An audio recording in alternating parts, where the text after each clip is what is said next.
Oh, Yep. there we go. All right. Looks like we are almost live or live. Oh, whew. There we go. Gotta make sure I don't get any feedback. It looks like we are live. YouTube. I'm here with Bryan and Liz of Dark Beauty. And you guys got something I found out. I for some reason I thought this was released in last year and it was 2021 and you got onto my list for 2022. We'll take any list we can get. Yeah. Well, it was good enough that I is it live? It says live.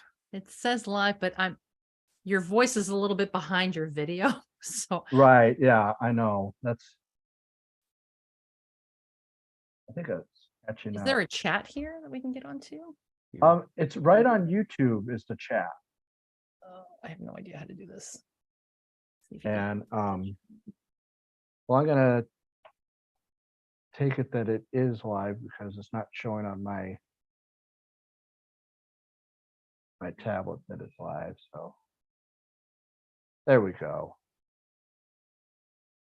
All right. Well, sorry for the hiccup. I'll just kind of recap. So if anybody just stopped in, I'm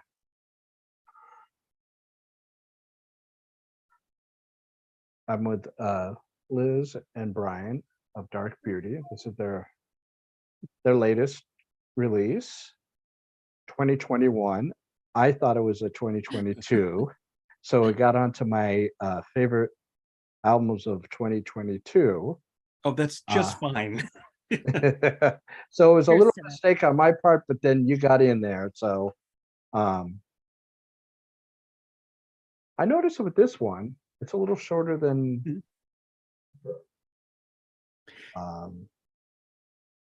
Yeah, it wasn't intentionally shorter. It's just that was the batch of songs that we had. right. With Fall from Grace, it was recorded kind of in two different chunks. We recorded the first half a dozen or so and then a second batch. And we figured, rather than make people wait for us to finish up the second batch, we've got these half a dozen tracks. Let's get them out. And they're, a little bit longer than some of the songs on the first album. So it's still a good bit over half an hour. What I noticed with this one is the way the songs flow with each other.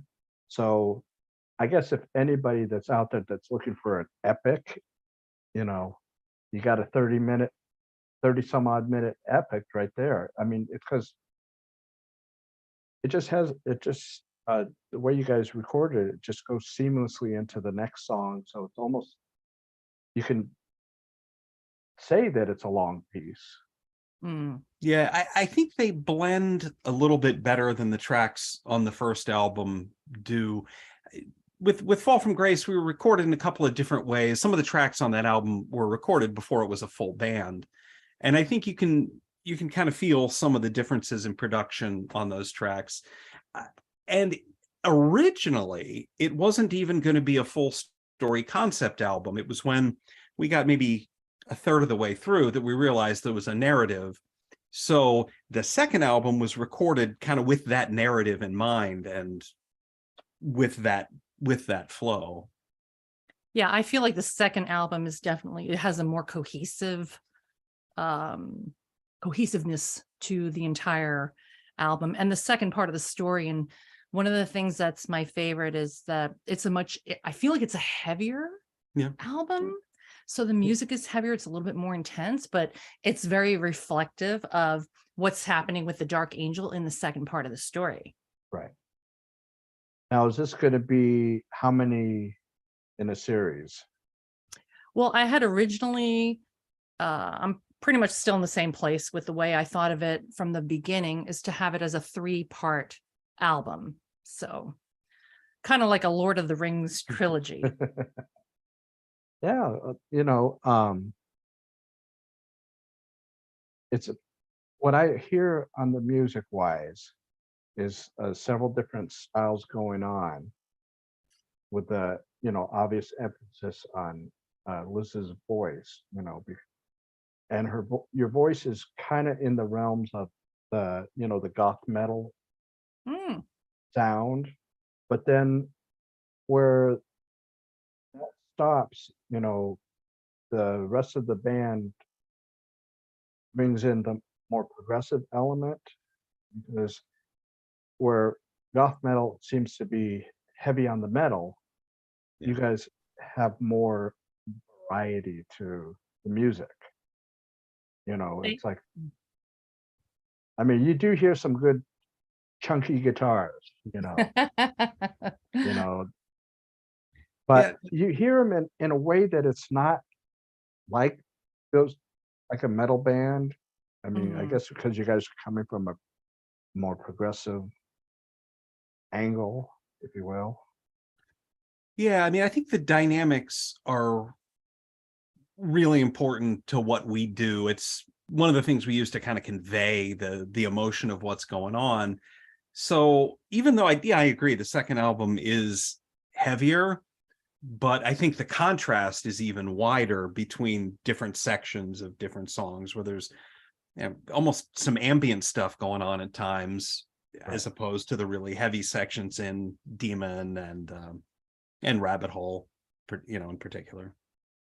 But what I think one of the biggest differences between maybe our style compared to like maybe a more gothic metal style is that when I was writing, I was really thinking of writing for the vocals, for the voice. And then I think what's happened as we've started working together and really building the story, so we're trying to do both, like I still always write for the vocal line, but Bryan's got this incredible way of adding the other side, the progressiveness, the heaviness, all of the other elements, I think, that make our music a little bit different, so that you feel the emotion, because we want it to be very emotional so that you can really feel what she's going through. But at the same time, you're getting those beautiful guitars and all of the other melodies that, that really just make up the story in kind of a cinematic way, which is how I think of it.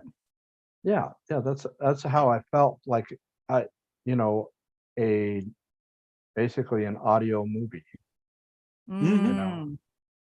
It's like, it's like my favorite way to listen to music obviously is on headphones, and then I'd like to be turn off a lot of the lights just so I can get into a mood of listening. And I think for me, it enhances the experience of listening to the music. And I also noticed too, you got, I guess because it's small, shorter album, or maybe not, the packaging is more of that. What do they call these kind of packaging now? Digisleeve or something like that? Yeah, I think so. So I wanted to be able to illustrate this sort of kind of exactly what the title says and what it implies. She's between 6s and 7s, which we thought would be a great way to show which way, how is she going to go in the story? Which way is it going to go? And so I think that the cover is very reflective of that in the artwork. Oh, yeah. And so because it's a shorter album, I still wanted it to tie into the packaging of Fall from Grace, but it didn't need to have the trifolds. So. Yeah, this is so people can take a look at it. I won't get the glare. And that is a picture of Liz, if you can't tell. That's painstakingly photographed and And that's the mountain behind your house? it is. It is. That's why we moved to New Hampshire. That's right. So you guys had a show last, what was it, in Mhm. October? How did that go? It went really, really well. We put together a lineup here in New Hampshire, which was our first lineup here. And I got to tell you, I mean, I think the guys that played with our bass player, drummer, and keyboard player was outstanding. They picked up the music very quickly. And I think the biggest thing that was so great to work with them was that they loved the story and they loved the music. So they were already rehearsing it before we even got in the room. So by the time we got in the room, it was great to just hear the whole band together. It was really nice. And we played with local band Dreadnought from Portsmouth. I know them. They are Yeah. absolutely Excellent. wonderful. They kind of tie into the sense of humor that I have done in a lot of my music when I was younger. I did some Mr. Bungle, Frank Zappa kind of stuff, and they're not all about that, but there's definitely some humor in there that I really like. And Stratusferius, Joe Denon's own on electric violin, their band came up. So I mean, it was one of those bills.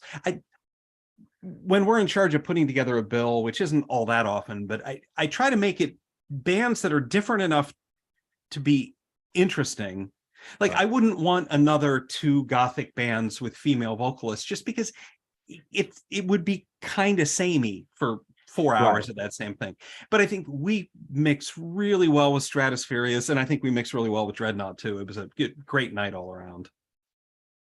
That's kind of the way I like shows to be, where you have a little bit of a variety, not too far away from each other, but just enough where people know, okay, well, that's a different band than this one, and so on. Yeah, that was one of the things that happened in New York a little too often, is clubs would just be trying to fill the bill. And you might have a rock band and then an acoustic singer-songwriter and then like a trance. And I like eclectic evenings, but sometimes they would get so eclectic, it would just be, we're going to book the first 5 artists who say yes. And you end up with a night. And what happens, unfortunately, is that people will say, okay, what time do you start? And they get there 5 minutes before your set starts and leave 5 minutes after. And I'd prefer it to be, look, I mean, I wanted people to see Stratusferius and Dreadnought. They're both amazing bands. So it was like a night that you could stay the entire evening. And I think a lot of people did. Oh, that's good. I know, slowly we're getting more shows out there. Yeah. I don't think we're at the point where we were before the pandemic started, but we're getting slow here and there. And I mean, I'm just curious, how did they deal with, having a lot of people kind of packed into a club? At this point, they're not. A lot of places strongly want you at least to be vaccinated, but there aren't a whole lot of restrictions here in New Hampshire anyway. It's people are kind of cautiously getting back to where they were before. I mean, unfortunately, I don't know if we'll ever get back to that place again, because we've lost some venues over the last few years that. Yeah, I heard it. Investing in live music, probably not the best investment, financially at this point. So I hope we can get back to something resembling where we were before all that.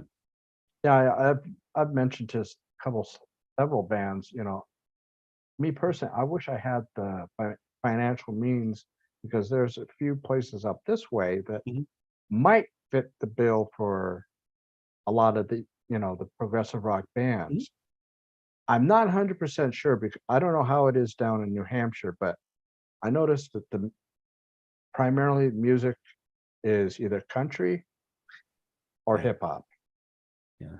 Which is an odd combination, but it's like it's either one of the two. And I mean, we have a concert thing on the waterfront where Mhm.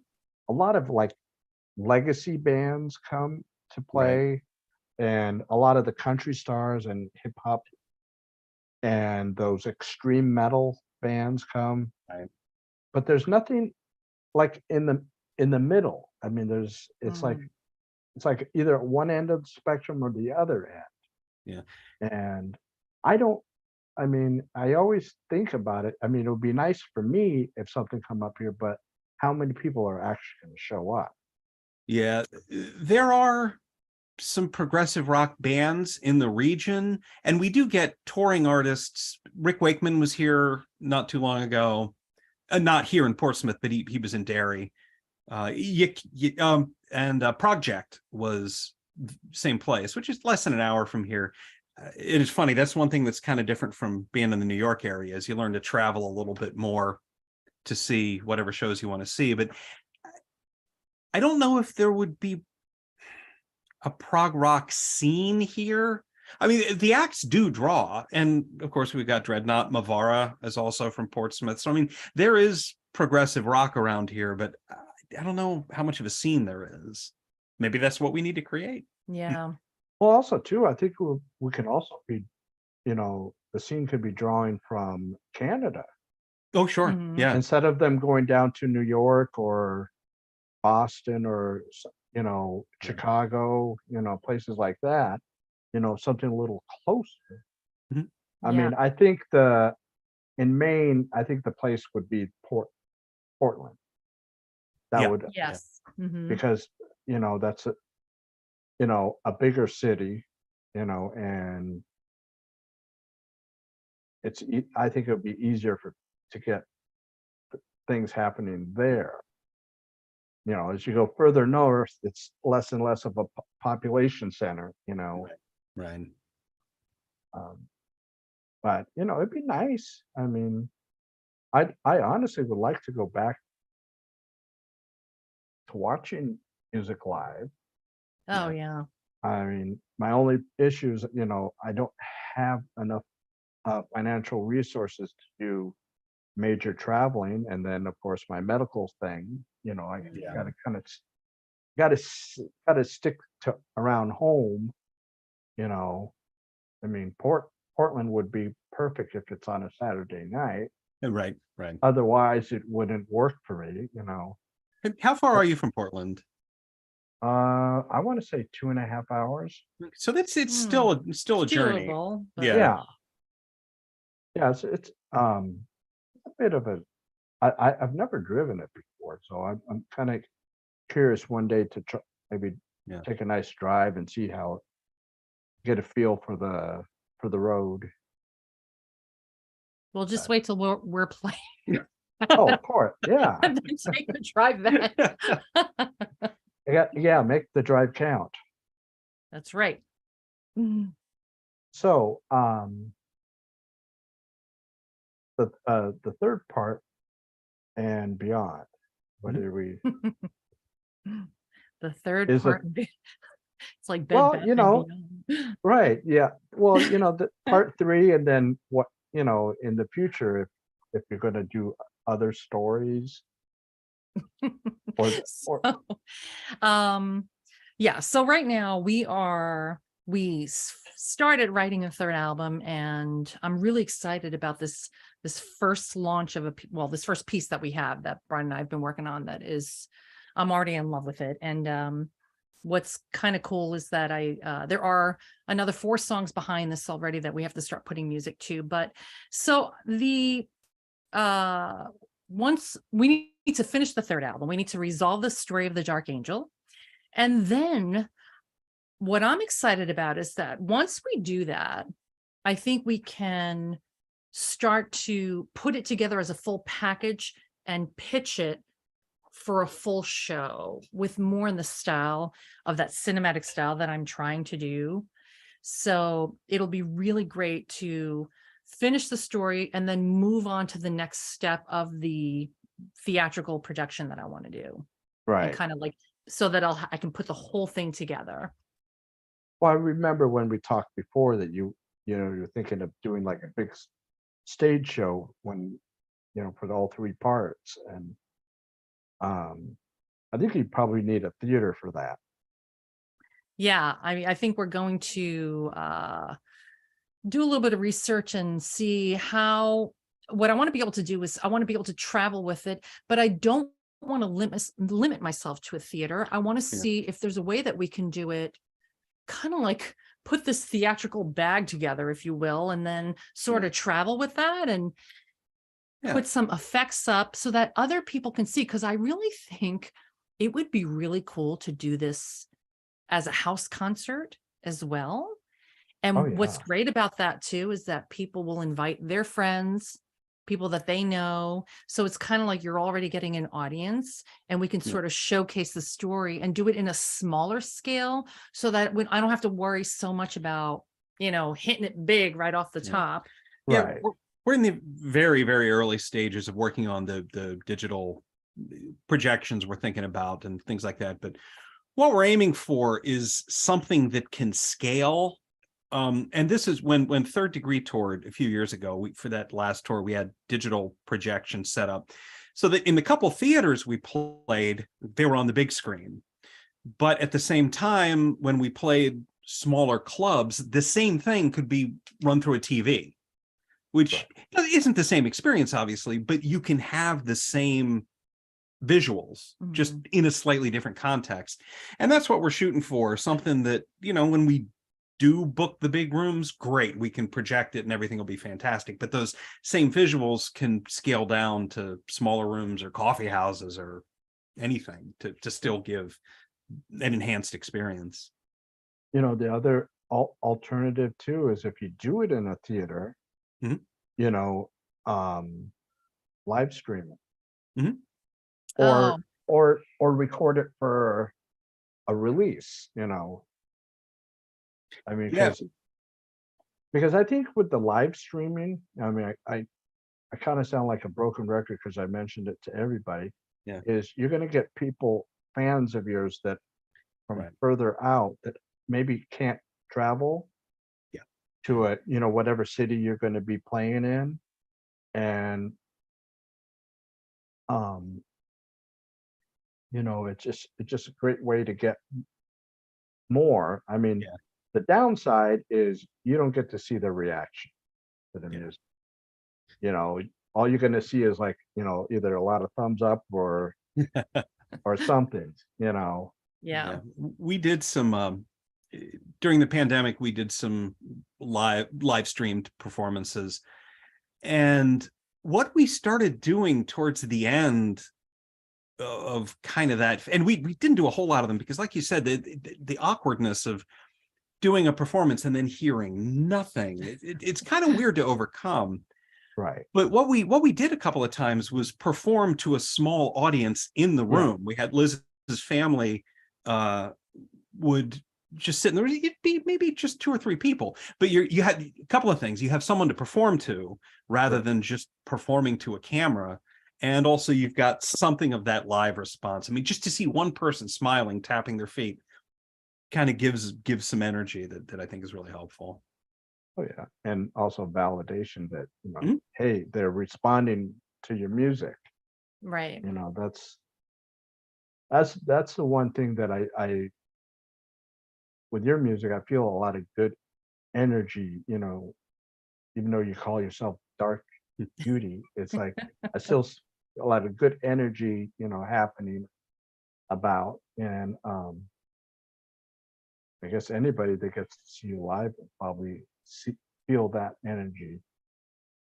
Um, I'm so happy to hear you say that, because I feel like we put out a lot of energy when we're performing. So it's really nice to, it's actually great to hear that that it's coming across when we do the performances live stream.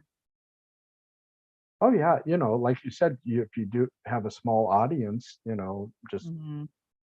a dozen or two Mhm. or three, it can I'm sure there's a lot of those theaters that accommodate maybe 100 or so Mhm. Oh people. yeah. Yeah. And You can have the, I know the camera, for video would be kind of on the expensive side of your budget for that. Yeah. But if you do the same, I think if you charge same that you charge for people to come in with, and you give them the added perks of, I saw one that 36 hours after, you can see it as many times as you want Mhm. during that 36 hours, which I think that's a nice perk that, people to go see you live, they come in, watch it, and they go home. That's it. They got to Right. remember it unless they got their camera up, Yeah. which I honestly, I don't get the concept of that. It's like, to me, it's like live in the moment, Mm. enjoy Yeah. it, because you're not paying attention And, to and it's to what's going on. You're just yeah. going, okay, I got to put this up on YouTube, you know. Yeah. I recently saw Porcupine Tree in Boston, and they asked that people not have their phones out, well, at all, actually. And people were grabbing a second or two of footage, and that didn't seem to be an issue. But you realize in a circumstance like that how distracting it is Oh yeah. to have. I saw the Tubes, I don't know, 3-4 years ago, and okay, I'm trying not to curse. The guy in front of me had a tablet and was recording the entire show on a tablet, kind of up in the air. It's like I can't even see the band, and it's not getting 5 or 10 seconds so you can say you were there. He was bootlegging the show, which is bad enough, but he was bootlegging the show and blocking my vision. And I think Right.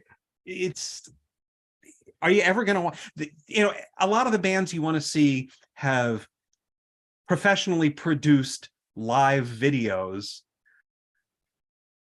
Your shaky cam isn't going to make that big of Yeah. a difference. Right. Yeah. And it's like, I mean, you get to see, like you said, the bands will have their own video cameras out there, and they would put little snippets up on YouTube, whether it's a full song or just part of a song, Right. just to kind of tease the audience into, you got to go see these guys.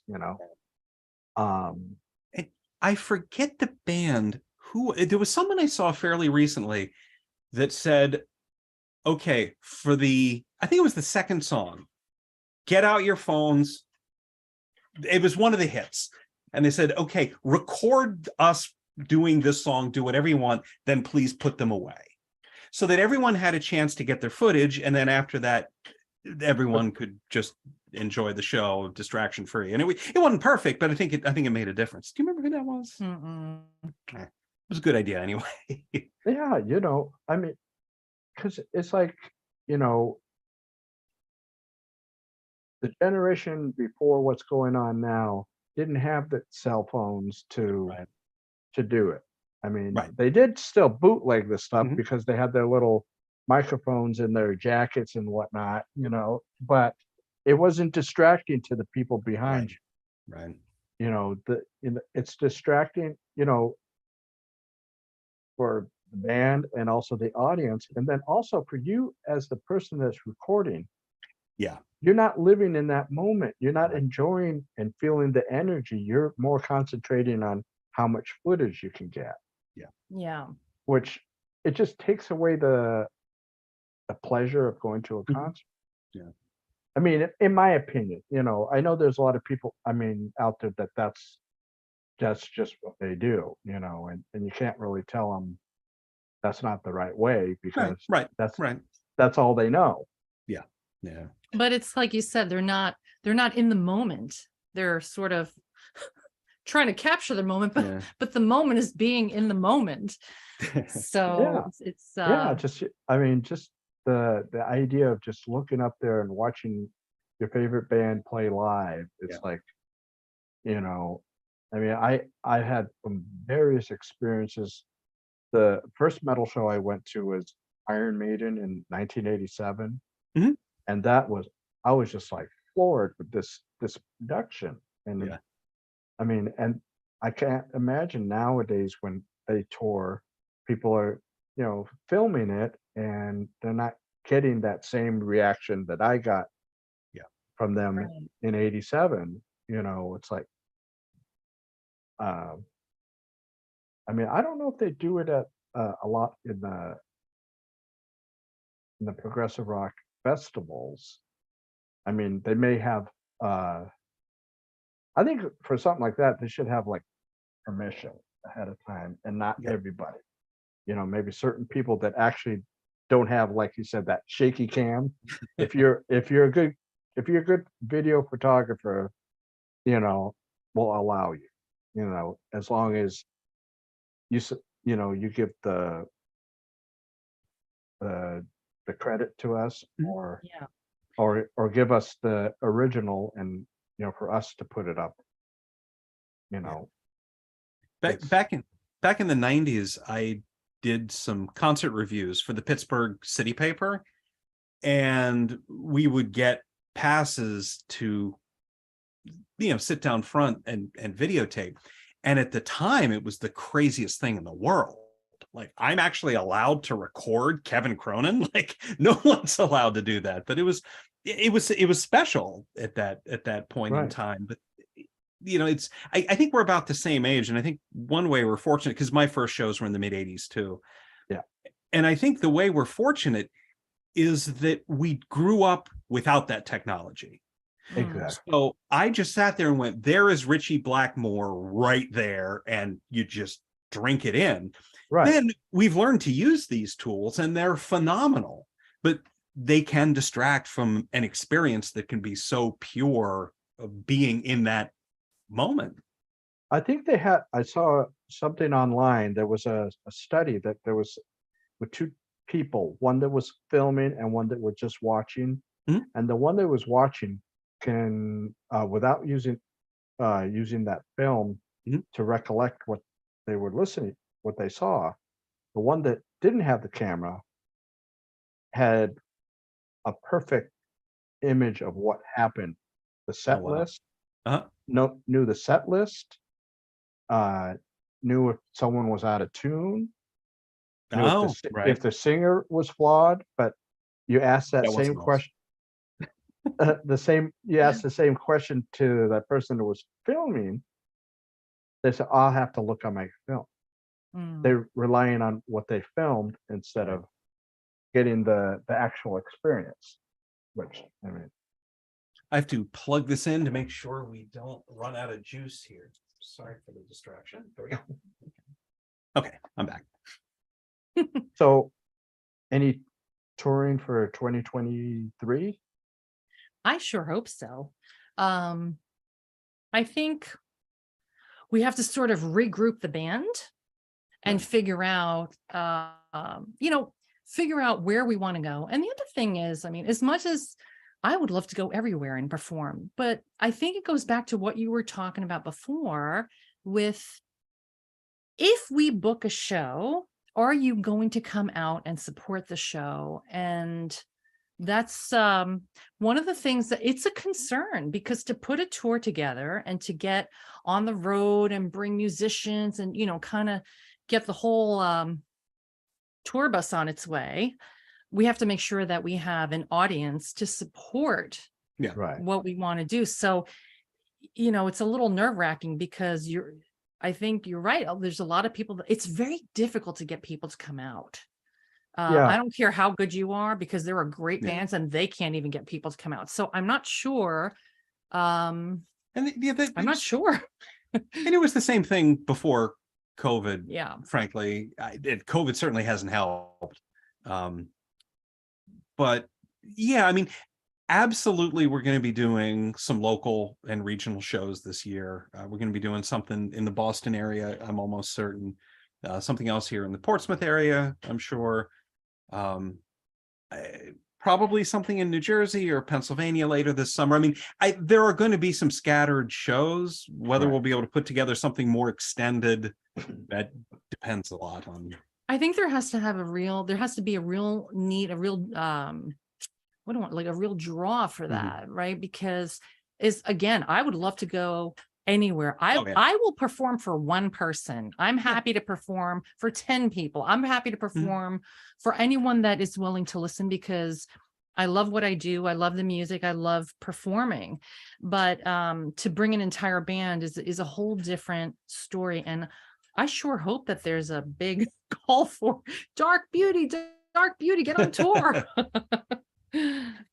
Well, you know, you have the Prague festivals, you Yeah. know, I got, what is it, Prague Stock Mhm. and Mhm.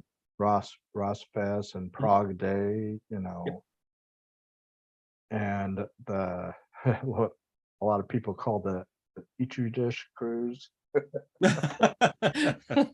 I, I I'm sorry, even before COVID, you know, you always hear people go on cruises and a lot of people getting sick, either Yeah. seasick or food poisoning or something like that. You know, it's like it's not, it wasn't a good advertisement tool that you see on the news every so often, that someone had food poisoning on such and such cruise, and it's like, well, and that's the popular cruise, mind you, Mhm. you Yeah. know.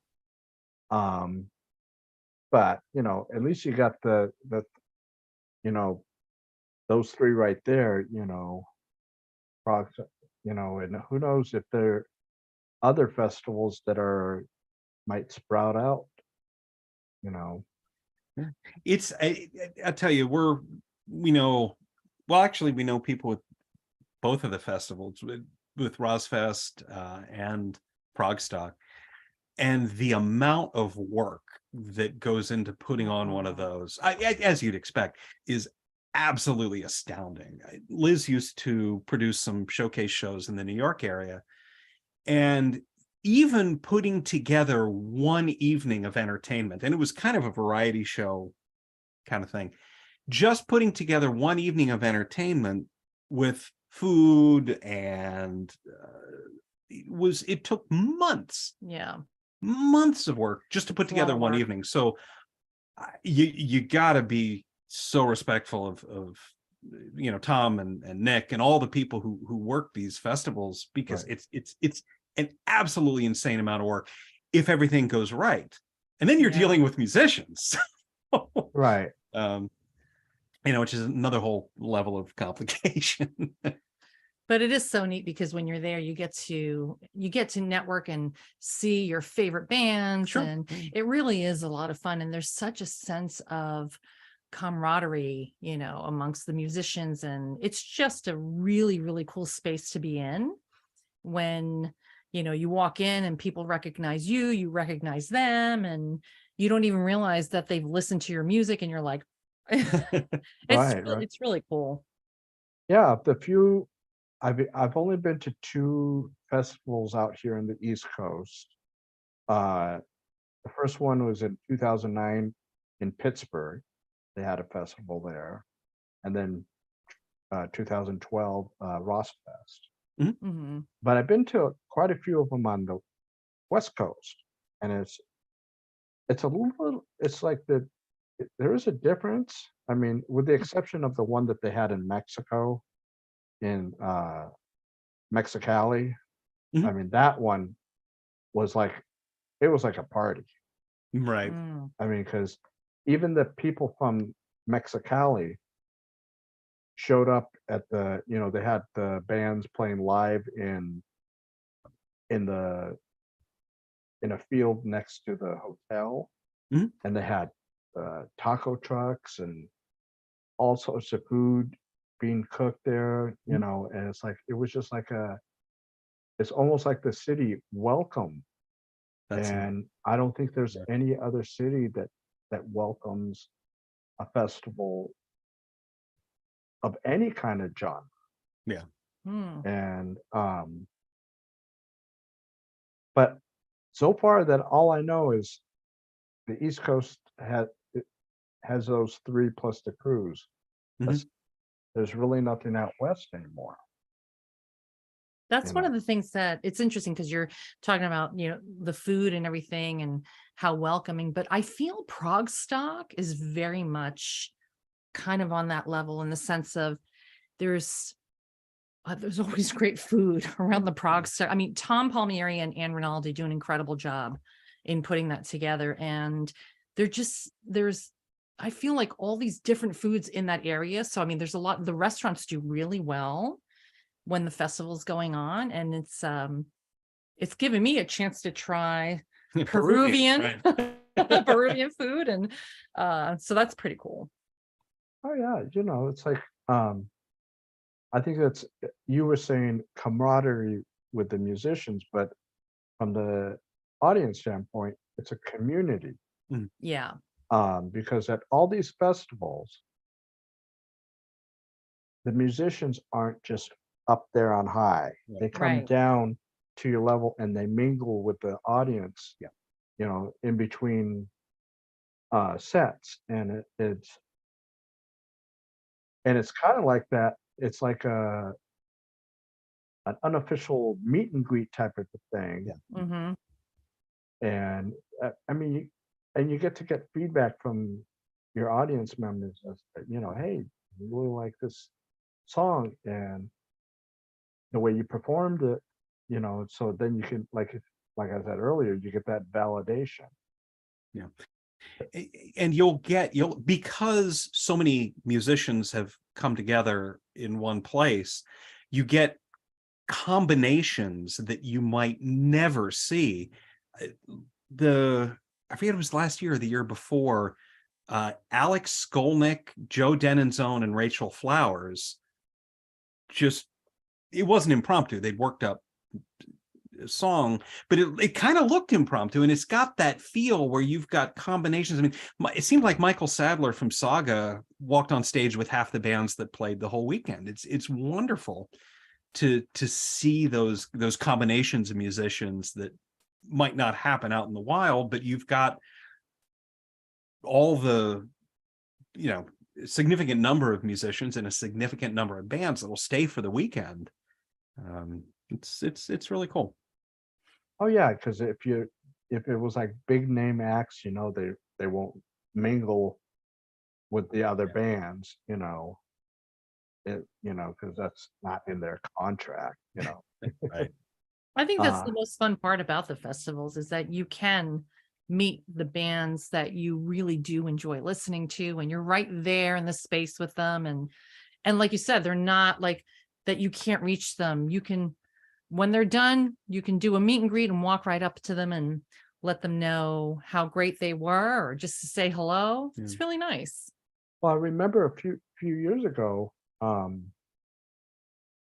believe I'm not sure what the combination was, where Diane from Potter's Daughter was playing with you. I don't know if she was playing part of your band or you were doing Kind of her. all of the above. Yeah. All We of the are above. each other's bands. Yeah. It initially it didn't begin this way, but it kind of ended up with the two bands basically blending for a performance, because ultimately we needed a keyboard player, a bass player, and a drummer for that performance. And Mark DeGregory was playing drums for them and ended up playing drums for us. And then we said, well, wait a minute, we need a keyboard player and a bass player, and Potter's Daughter is a keyboard player and a bass player. Right. They performed with our set, and then I ended up playing on a couple of their songs, and it really kind of blended into this neat. It is. It's really cool to be able to do that. Yeah. And they're just wonderful. Oh, they're incredible. Anyway, but as musicians, they're astounding. Oh yeah. Yeah. I spoke with Diane recently. Mhm. It was that little EP that she put out. Yep. Mhm. Yeah. Where she kind of I think, for me personally, I think she channeled Kate Bush, like almost like she was being possessed by it. It just had that thing. I mean, because I listened to her version and then I went back to listen to Kate's just to see, and it's like it was almost mirrored. Yeah. Yeah. So it's like I like when they can do that, but then I also like when people add their own touch to the music, where it's like, let's to make it a little more interesting. you know, Kind of put their own flavor on it. exactly, exactly. I mean, I think that's, I mean, as long as they don't go too far outside of what the song structure is, you know, I think they're fine. I mean, I don't know if you'd want to hear the third degree version of Xanadu then. We did a mashup of, you know, the Rush tune with the Olivia Newton-John song Xanadu. Jeez. It's, well, I don't know if it's out there or not, because there would probably be some takedown orders if it were, but that was fun. Right. But Yeah. sometimes when it goes outside of that, you know, of what you're used to hearing so much, sometimes if it's done really well, it could be an incredible performance, and then it could almost make you like it in a completely different way. So it is kind of fun to experiment sometimes with doing a cover really in a different way than what you're used to hearing it. But I get what you're saying. I mean, a lot of times I want to kind of hear it and it's, you know, kind of in the pocket somewhere, but every now and then I'll hear a song, I'm like, oh wow, I would have never thought to hear it in this way, and it just sounds really interesting. Well, there's one in particular. I don't particularly like the original because it's been overplayed. Enter Sandman. Yeah. Okay. There's a Mexican band, a trio of three sisters called The Warning. Okay. And they did that song and they changed it up in such a way that it was almost like they made it theirs. That's Right, cool. Yeah. I right. like that. Yeah. You know, it was like, I mean, you did hear the original inside of it, but it was like, it's almost like they deconstructed the song and put it back together as how they would do it. Yeah. You know, because I mean, personally, I mean, with a few exceptions, I don't want to hear note for note. Right. You know, I want to hear something. You know, it's like if that's the case, then I'll go listen to the original. Exactly. Yeah. I mean, I think that's what's interesting about it, is that if we, you know, if we were to do a cover someone's song, I feel like I would have to find my own voice in it for me to do it. And if it doesn't work, then I probably just wouldn't do it, obviously. But well, like, I mean, we just, with our last performance for the first time, we covered a song, which was Pariah, the Stephen Wilson song. And I hope you don't mind me telling a little bit of a tale, but we were having trouble kind of pulling the vocals together until we realized that Liz should sing it like Liz rather than trying to copy the vocal styles on the album. You know, my voice is pedestrian enough that no one notices anyway. But rather than trying to sing exactly that guttural kind of bluesy tone that you can do, which I really don't have, but it's not your sweet spot. It's not really where my voice wants to live. I can do it, but it's not quite, it doesn't have the power. My voice is actually pretty powerful when I'm singing in the technique that I'm used to singing in, but when I try to veer away too much on the other side of that and sing and try to sound like someone else, it just never works for me. But once we made it yours, it worked. Yeah, I'm just better off sticking to what I do for myself. That's a good thing, you know. Yeah. I think you'll get more. I mean, you'll still get criticisms, but you won't get like comparison. You know, if you do it exactly like the original, you'll get comparisons. Whereas if you do it in your own way, you'll get criticisms, but that's a little different because, you know, people, you know, they have their weird ways, you know. Yeah. Yeah, and I feel like you can't be all things to all people either. So, you know, I mean, if I think what we ended up doing sounded really, really good in our style for how we work together, and it worked really well. That's good. Oh, Kevin Healy says hello. Oh, hey, Kevin. Hi, Kevin. He's in the chat, the YouTube chat,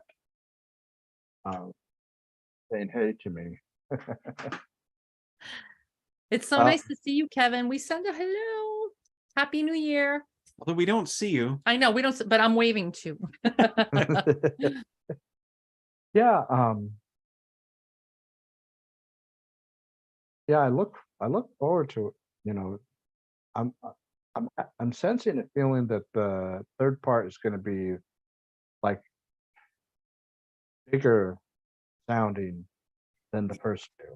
I mean, to the point, not to overshadow them, but it's just going to be, you know, you have the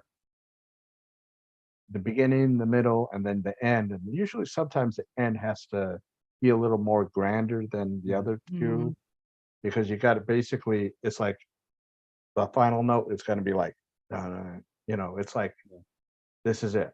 This is what happened. You know, You know, it's interesting. We wrote most of what's going to be the last song years and years ago. So no spoilers, but we kind of know how the story ends. We're just not quite sure how to get there yet. Yeah. right. But I think you're right. I mean, we're thinking about, in terms of production, I think the second album sounds considerably better than the first for the most part. And I think the third one, we're looking to get that same leap in production. And I think the songwriting is going to be different in a way, because we have to bring it home. Yeah. And decide whether she's going to toil in the nether regions forever or actually get her wing back and get to return to the light. And we're Or- not going to tell you right now. So Or there could be a second trilogy. Yeah, yeah. well, it's funny that you Hope said it's better than the Hobbit trilogy, though. That's yeesh. so. I'm thinking I already have these other characters in mind for like a spin-off off of this first, you know. The Better Call Saul of our universe. So there's a whole different story that I already have in my head after the Dark Angel story, but I think the story can continue in different ways with different Oh, of course. characters and different things happening. So there are a couple of things that I already have in mind for once we finish the third album. But I think you're right. I think the third album is going to I feel like it's going to be more grand, more. I'm feeling that. I'm feeling that it's definitely going to be a longer album, and I think it's going to tell everything it needs to tell to get her to that point of where she ultimately lands. Exactly. I'm not going to tell you. Oh, no, you better not. And I think we might, I'm going to cover Liz's ears. Uh-oh. I think we're going to stretch out some of the instrumental sections a little bit more on the third album too. So you didn't hear that, did you? I didn't hear a word. Okay, good. You'll hear. You mean the guitar part? Well, you know what? It's funny. Rather than, and not that I wouldn't take a 3-minute guitar solo if it fit the song, but I mean, I like the orchestrated sections more than an eternal guitar solo. Like when you look at like Demon from the new record, you know, I'm really happy with that guitar solo. But you know what else I love is that about 1.5 minutes of the kind of, I mean, I'm wearing the Pink Floyd influence on my sleeve there, very obviously. But when you take a look at that musical section, I enjoy that as much as the solo. The instrumental section in War of an Angel, I'm probably as proud of that as anything else on this new recording. And that's the kind of thing, those extended instrumental sections, that I'd like to do a little more of. And a 3-minute guitar solo too. I'm actually curious. So did you have any song in particular that was pulling you in the second album? Well, you know, it got me, how do you say, very interested with the first song. Oh, nice. And just got pulled me right in where, I mean, I like when, if that happens, that I'm gonna basically stay there to listen to the whole album all the way through. I'm gonna be basically saying each one has its own feel to me. I know that's kind of cheating, you know, but I think in this style of music, if you're going to do these epic type of pieces, Mhm. as opposed to a, you know, in song, song style, Mhm. with 3 or 4 minute songs, Yeah. where you can pick like, your favorites right out. I feel with this, it's almost like if I pick one, the other ones are going to feel left out. Yeah. I'm So glad you mentioned that about the first track. With Fall from Grace, Dark Lullaby was the song that had to open that album. Mhm. I mean, in terms of storytelling, but instrumentally, structurally, it was very easy to say, if I should listen to one song from this album, what should it be? And even though the album's pretty eclectic, Dark Lullaby tells you what we are. Yeah. And if you Right. don't like that track, you probably won't like the rest of them. But it was a little tougher with sixes and sevens because Demon makes a really powerful statement right out of the yes, gate. But at the same time, it's probably not, it's the heaviest moments of the entire album right, are the first 3 minutes of the album. And then, that song pulls back, and there's a lot of intensity within the album, but we did talk some about whether that should be the track to open with, just because it's so heavy that we Yeah. didn't want to turn people off who are going to give something a minute and go, this isn't really, this isn't really. right. But I mean, I think story-wise, it had to be there. Well, I think the first track has to grab you on anything, Yeah. no Yeah. matter what the, format. If you're doing the, you know, an epic thing like this, or if you're doing like, 3 or 4 minute song styles, Yep. the first song has to grab you. Absolutely. Yeah. And if it doesn't, then, it's going to be a tough listen, because then you're going to be, you as a listener is going to force yourself to listen to it. Yeah. Mm. Whereas with this one in particular, it's almost like I just sat back on the recliner and just listened to it Oh, all the that's way so through. cool. And it just, That's so cool. it kind of, the music just kind of blended in with each other, each song, so it's like I had to occasionally look up to see what song it was, because Mm. it just blended so well that, It's interesting. We paid a lot of attention to the gaps between the songs and trying to set up that flow. And I remember, I think we sent it back, A twice? couple times, yeah. We sent it back and said, can you cut half a second off of this transition? Can you make this one 1 second longer? Yeah. To try to get that feeling that you are kind of moving from piece to piece in a longer. yeah, you get in basically, I'll for people to understand a little bit differently, you get in a novel as opposed to Mhm. story. Yeah. And in a novel, Right. you need to have it flow from page to page to page, whereas in the stories, it's just each one's different, and you can basically say, well, I like this one, that one out of the whole album. I Mhm. mean, there's a lot of Guardian Angel, and then the ending, Spirits of the Dead Earth. I mean, that's probably one of the coolest titles, you know. I mean, I'm so glad you like it. I mean, I I thought it would like, be kind of interesting to write something like that. yeah. I mean, it's just so, such an ominous sounding thing, but the music is just so beautiful. It just, it's kind of good. Not so much like a bait and switch, but because you're expecting that kind of a title, you know, Yeah. you fast drums, fast guitars, and stuff like that. Mhm. But it was just perfect to Well, me. yeah. And I think Thank you. the idea there is kind of similar to some of Porcupine Tree's stuff, where they're looking at really dark topics, but from the point of view of the person who's going through the experience, they might not be that dark. Dark. It's just what they enjoy, and the rest of society looks at it as something horrible. And I think that's kind of what we were going for there is, if you're a spirit walking the earth and everything's dead, you might think that's kind of cool. Right. Yeah, it's like I said, had I done I think I got the CD in last year. Had I gotten it when it was released, I think it would have been on the favorite of 2021. But it got my mistake is your game, I put it as a favorite of 2022. That's okay. I We'll had I take had it.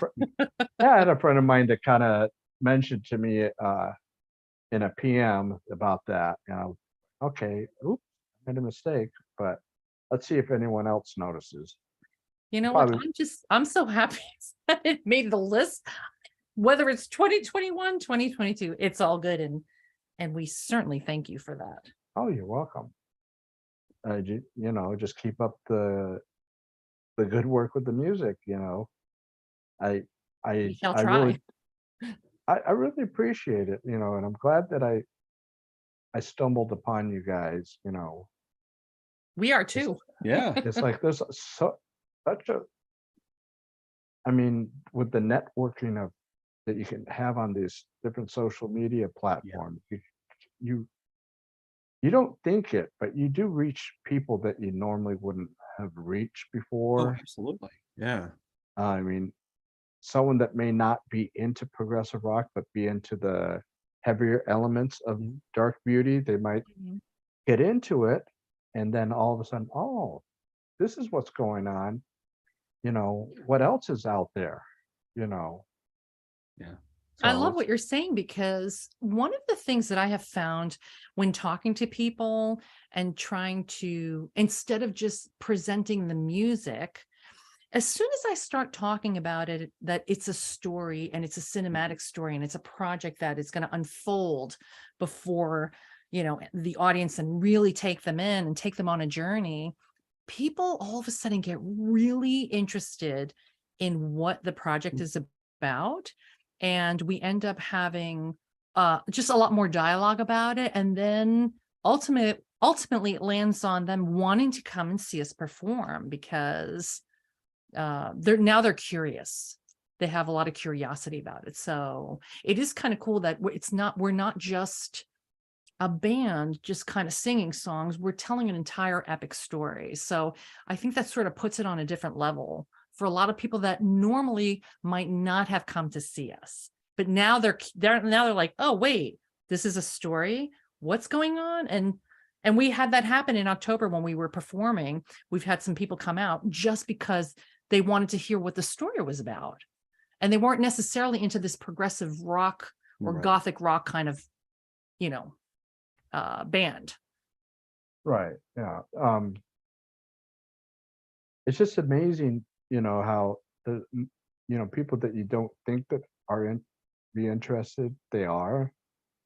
It's just they don't have the means to find out. But Mhm. nowadays, if you can't, with all the different platforms you have, and then Bandcamp Yeah. and YouTube, all these platforms, people are going to see and hear your music in Mhm. some form. I mean, even Spotify, like we were talking about earlier. And incidentally, all you people out there that use Spotify, buy the album first. You know, Speaking of but Bandcamp, swing over to Bandcamp. yes, It's but there. go over there on the first Friday of every month. It's that Bandcamp Friday, so they get a bulk of all of the proceeds as Yeah. opposed to having pay a percentage or something like that. But even though, Bandcamp seems to be taking care of all the bands anyway, even if they didn't have the Bandcamp Yeah. right. Yeah. Um, I think if I recall, I think that was started when a few months after the pandemic started, as to kind of help the You mean bands the along. Fridays? Yeah. Yeah, Yeah. And which I think that's amazing. I mean, I don't think any other platform would have done that, you know. Not that I know of. Yeah. Yeah. No, they're I they're really they're like wonderful. Bandcamp. They're really good. And it's a great way, when you buy your CD, a lot of them have the CD plus download. I mean, you can Mhm. listen to it, the download before your CD arrives, you know, and then you can, I mean, you can upload your music to, like a computer or something like that, so you have it on your computer to listen to. And then what I do is I get it on the computer, I rip it to the computer, then Mhm. I put it on one of these, Yep. Mm. for my car, you know. Got to listen to music in the car. I actually don't really like radio. Yeah, I I find the same thing. I'm always listening to Spotify but something that, Yeah. I know I can select as opposed to just letting the radio play. I can't remember the last time I listened to the radio. yeah, it's just Sports is about it for me at this point. If there's a ball game on, and I'm in the car, I'll flip on the radio. But I mean, even if it's a format I like, which is eh, like I can deal with a classic rock playlist, but I can't deal with a 10-minute commercial set. You know, right. I'm gonna be that's and I think that it's funny. It stems from I think an impatience that we all feel to some degree. But I just when there are so many ways to get the music that you want into your life, it's Yeah. hard to give that up to someone else. I mean, although I it's funny, I do like notions of some of the playlist sources that can teach you about new artists you may not be familiar with. And Exactly. that's for me the great thing about Spotify or Pandora is that you can go, you know what, I like this band. What do you got? Um, Exactly. And they're I use them as a resource. mhm, So if someone tells me about something, I want to mhm, hear it first before I go jump in and sure. buying it. Yeah. And if I like what I hear, I go and buy it.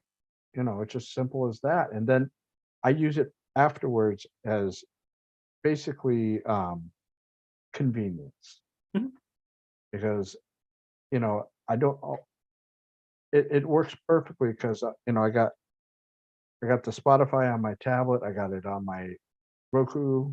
mhm. So it's like anywhere in the house I can listen to it.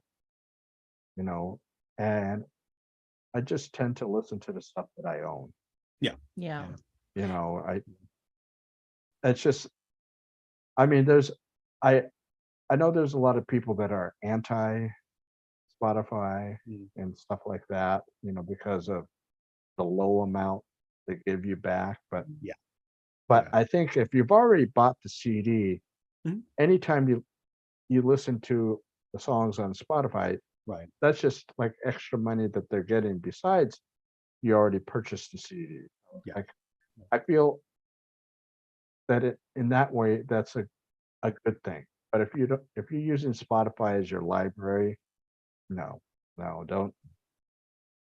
You don't want to. You think? I mean, the problem is the younger generation. I sound like an old man, but younger generations, they don't see it that way because they're not buying CDs like Right. we buy CDs. I mean, some of them are buying records, but they're not buying. Some of them are just not buying CDs, and they're relying on streaming sites to be their library. I mean, again, it's convenient because then you can take that with you wherever you go. And, Mhm. if you go to a friend's house, you can, instead of bringing like a stack of CDs, Right. you bring your phone or your device.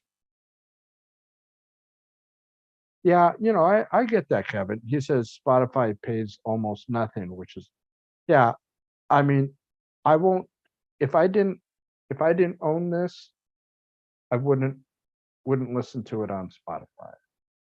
I Well, just I think the one thing that I am hoping for is that, for those people that are listening on Spotify, I hope somehow it I don't even know. I'm certainly not an expert on Spotify, but I'm hoping that it'll bump up the algorithm so that other people maybe can find us. I don't even know at this point. I don't know.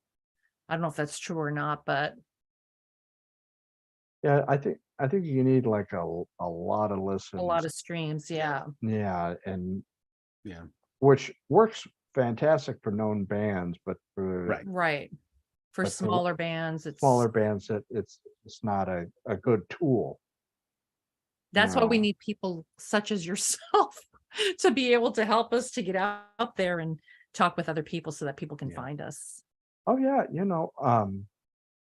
I think I do this honestly just to give you guys a platform to talk about your music and other topics related to it, Mhm.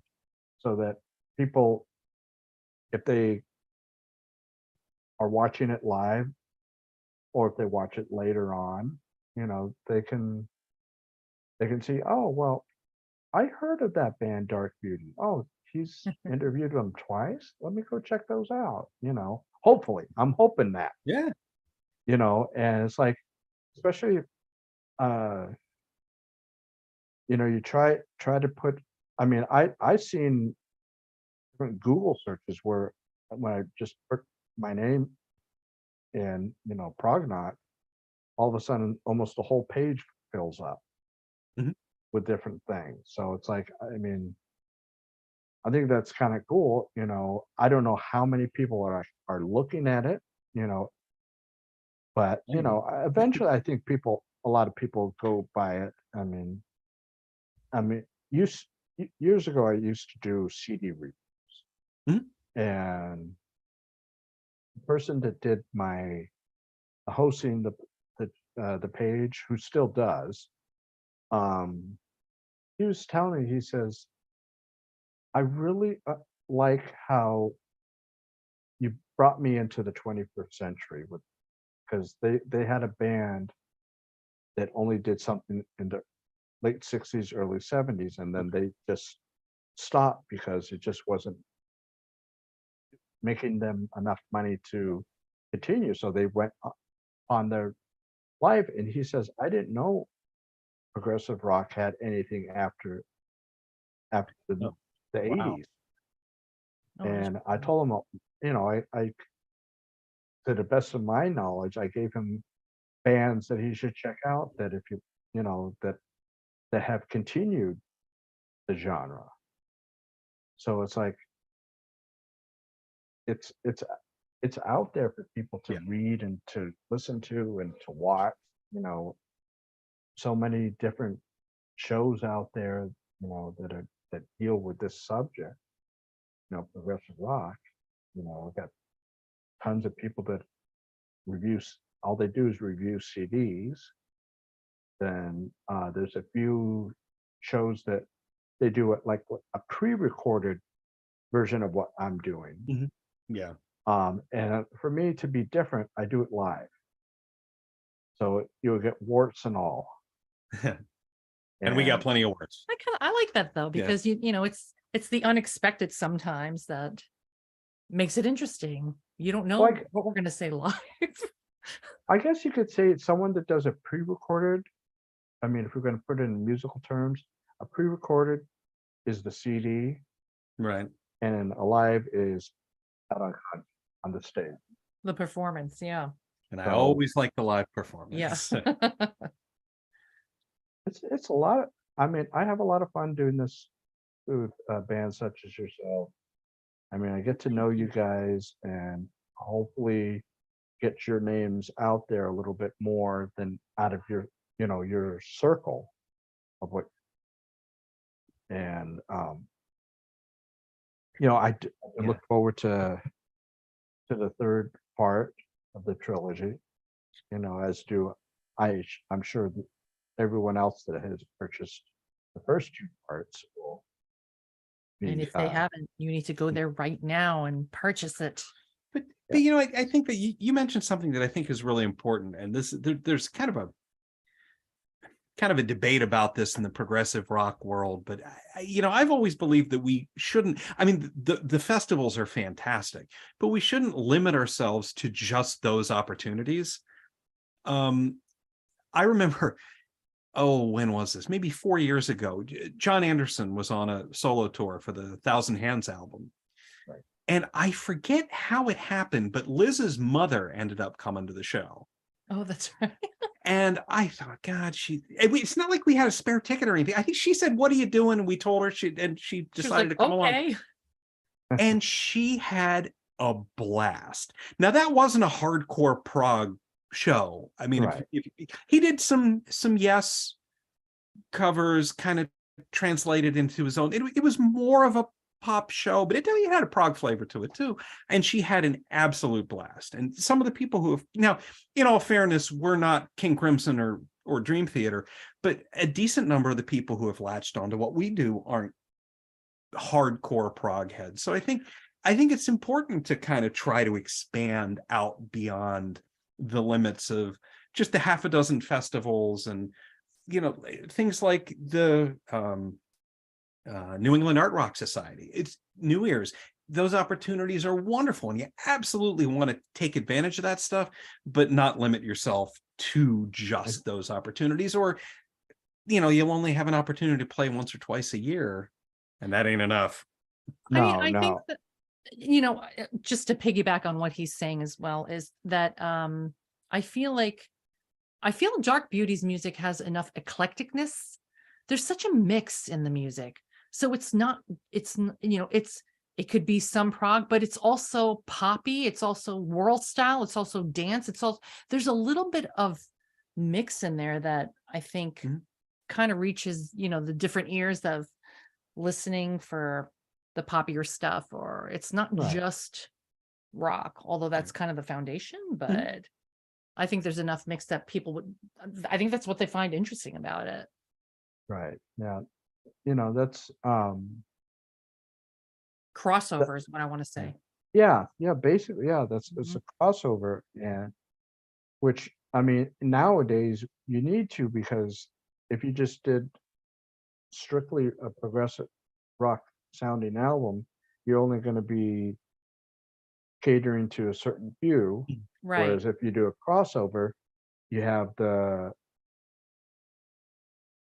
way of reaching other people, and bringing them in to this genre, and then they can be turned on to more things than what they're just used to. I mean, and I think that can be done cynically. We're not trying to go, well, Supertramp had a hit, so let's kind of try to sound like that. I mean, we're creating what we want to create, but I think it happens to land in a space where there might be more crossover opportunities than, and other projects I've had did not have that by any stretch. When I was kind of in the more, we used to do stuff, and this was pre-working with Liz, but I was in a band called Progressive Dementia that did some Residence style stuff. I mean, really oddball, out there stuff. And we weren't trying to cater to a pop audience either.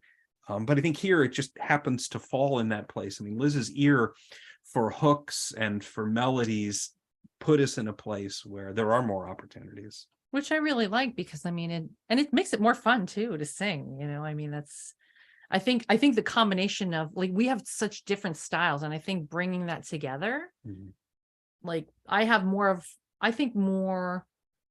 in a classical style, maybe more in a poppy kind of style. He thinks more in the progressive style and a rock style, jazz style. So somehow the two of us just kind of merge into what Dark Beauty is becoming. So I think that's when the best kind of music comes out, when you're coming from different fields, and you mesh together, and it's like, different ideas come in, where you're not just having the same idea passed around by the same person. The 5 people in the band, they all have the same idea, and it's like, well, that's kind of boring. Yeah. You want some different ideas, as long as it's within the realm of the band, you want it, that's where it's welcoming, but I look forward, like I said, I look forward to the third part, and and like I said, and beyond, whatever comes after that. I mean, because I think you guys are at the beginning of, I'm crossing my fingers of a very long career of dark beauty. I mean, Thank you. it's it's just good music. I enjoy it. It makes uh great escape music. I mean, that's the one thing I noticed with progressive rock. You can Mhm. escape out of your daily lives or whatever is going on with them. You can escape into, magical worlds, whether they're fantasy based or based in, a reality, you know, whether they're, you know, angels, demons, or, dragons, uh, hobbits, things like that, We throw a you little bit know. of everything into the pot of dark beauty. So I love what you're saying. I mean, and I feel like it's it's kind of how I think of it. I think of the music as as an escape into this fantasy world, which, Yeah, and it's fun. It's just fun. I think that's what it's all about. It just has to be fun, has to be entertaining. I mean, there's nothing to me. There's nothing more about music than those two things. It has to be fun and Mm. entertaining. Anything after that is maybe added, or if you when people the other thing is when people overanalyze Mhm. things to the point where it's like you're taking the fun out of it. Yeah. Yeah. Yeah. You know, I get that there's critics and there's a ton of them on Facebook, that they can talk, you know, I think I've seen this one guy post where he pits two albums against each other Yeah. and it's just fun. It's funny to watch the different things like they're trying to, your choice is your choice. Right. Don't try to validate it. That's what you like. Yeah. Don't say I like it because it's, it makes me whatever. It's like just say I like it because it makes me feel good. Yeah. I, Yeah. I've never liked the idea of the guilty pleasure. We talk about, No, oh, I like this, but I shouldn't. Like, if you like Hanson, God, there is so much in this world to bring you down. If you find something that brings you happiness, Go with yay. it. Yeah. yeah. Nowadays, I don't like you. I don't believe in the guilty pleasure. I think maybe 30 years ago, I Mhm. probably would have Yeah. subscribed to that. But nowadays, it's like, there's that limits what you can listen to out Yeah. there. Yeah. I mean, I think as I'm getting older, I'm listening to more things because I have such a, 50 plus years of music that came out since I was born. There's Right. so much variety of things. Granted, I like new things, but it's like it's nice to go back and discover some older releases. Yeah. And but the important thing is everybody knows go get this. At darkbeautymusic.com. That's your gateway to everything dark beauty.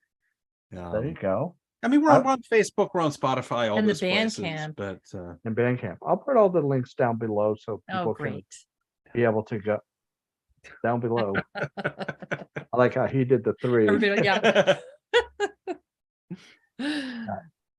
I want to thank you guys for taking the time out on Saturday afternoon. I think it's still kind of gloomy out. I know it's up here. yeah, here too.